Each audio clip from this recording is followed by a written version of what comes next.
Hi guys, I don't know who needs to hear this, but this word came to me early this morning, and the word is for someone that is consistently holding on to a friendship, and they're trying to wonder what went wrong in the friendship. It's like someone either done you wrong, whatever falling out you guys may have had, or they may have ghosted you, or something may have just happened. Or sometimes some friends, they just outgrow each other and they kind of just drift away from each other.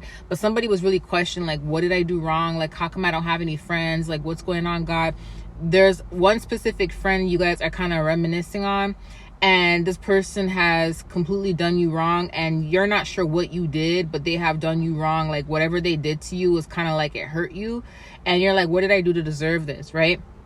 But what happens is you're holding on to a lot of the positives that you guys had together, that you failed to realize that God has protected you from some backstabbing situation. Okay, like this person had undercover feelings, hidden undercover negative feelings towards you. And sometimes people will do that. They'll project their negative feelings towards you. Like, they may feel insecure when it comes to you, or there may be a little bit of like jealousy or envy, or they may just, they may, whatever they're going on in them internally, it's like they'll project it on you, but they're good at hiding it. And it's kind of like, then they'll kind of like push you away, or they'll kind of argue with you, or have a falling out with you, or whatever the situation is. And you're kind of thinking, what did you do wrong? And you're holding on to it because you're a little bit offended, because it's kind of like, God, like, what did I do wrong, kind of thing.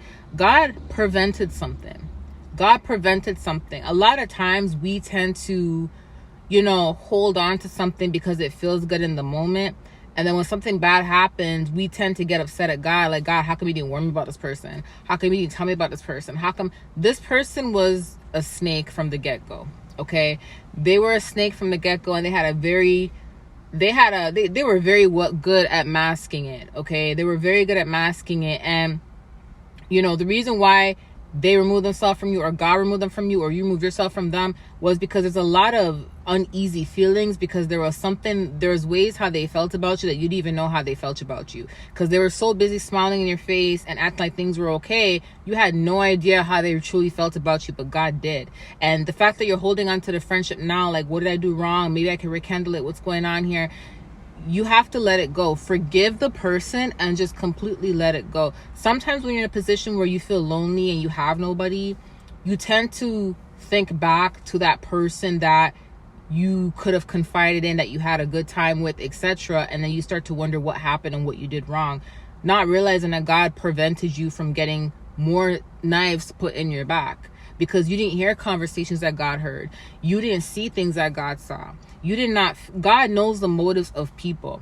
God knows the motives of people. The Bible says the heart is deceptive. Absolutely, I agree on that. But God also says, blessed are the pure hearts, for they shall see God. The heart is deceptive if the mind agrees with the heart. If the mind has a deceptive agreement with the heart, then the heart is deceptive. For example, it says in Jeremiah that God evaluates the mind and the heart at the same time, because God evaluates motives.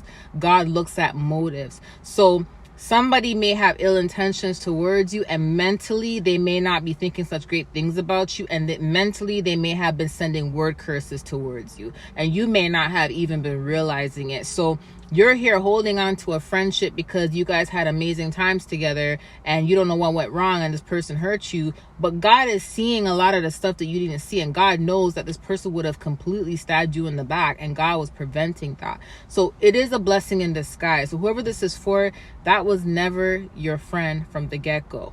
Okay, that was that very fake relationship from the get-go. Okay, and whatever happened for a reason, and God removed y'all for a reason from each other. Okay, so do consider it a blessing, and just understand the right friend will come into your life. A lot of us are going through the same thing. A lot of us don't have friends. I don't have friends either. There's a problem I have. Every time I make friends, they end up hating on me or turning on me, right? So it happens with all of us.